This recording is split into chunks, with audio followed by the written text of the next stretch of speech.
अस्सलामु अलैकुम वरहमतुल्लाहि वबरकातुह।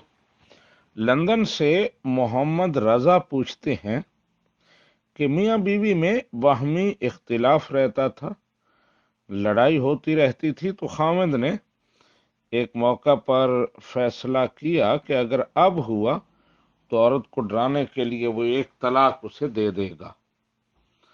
तो जब उसके बाद उनमें इख्तिलाफ हुआ, औरत ने कहा मुझे तलाक दो, तो उसने कहा चलो मैंने तुम्हें एक तलाक दे दी।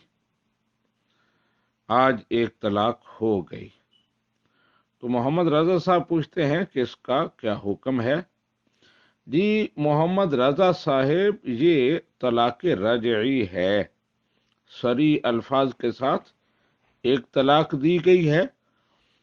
और इसका हुक्म ये है कि इद्दत के अंदर अंदर उसी पहले निकाह को फिर मर्द बहाल कर सकता है, बाकी रख सकता है। उसके लिए दोबारा निकाह की जरूरत नहीं है। और उसका तरीका ये होगा कि वो दो आदिल गवाहों के सामने ये कहे कि मैं इसे अपनी बीवी बनाता हूं, या रुजू के लिए कोई और लफ्ज इस्तेमाल करे कि मैं इसको पहले निकाह में बाकी रखना चाहता हूं।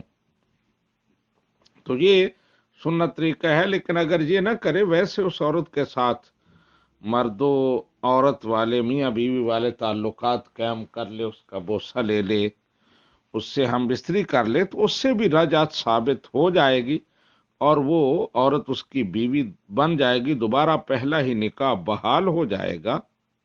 लेकिन ये तरीका सुन्नत के मुताबिक नहीं है।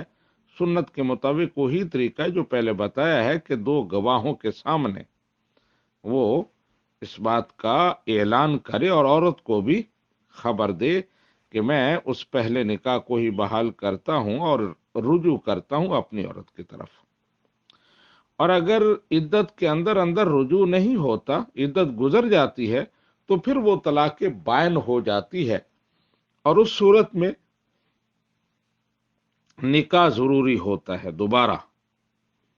जब इद्दत के अंदर अंदर तलाक रजी में रुजू न किया जाए तो इद्दत गुजरने पर वो बायन हो जाती है और फिर निकाह जरूरी होता है। और फिर औरत की मर्जी पर मुनहसर है कि वो दोबारा निकाह करना चाहती है या नहीं। लेकिन रजात में औरत का सवाल नहीं है, उससे नहीं पूछा जाएगा, ये मर्द का फैसला है। हाजा मा इंदी वल्लाहु व रसूलुहु आलमु बिस्सवाब।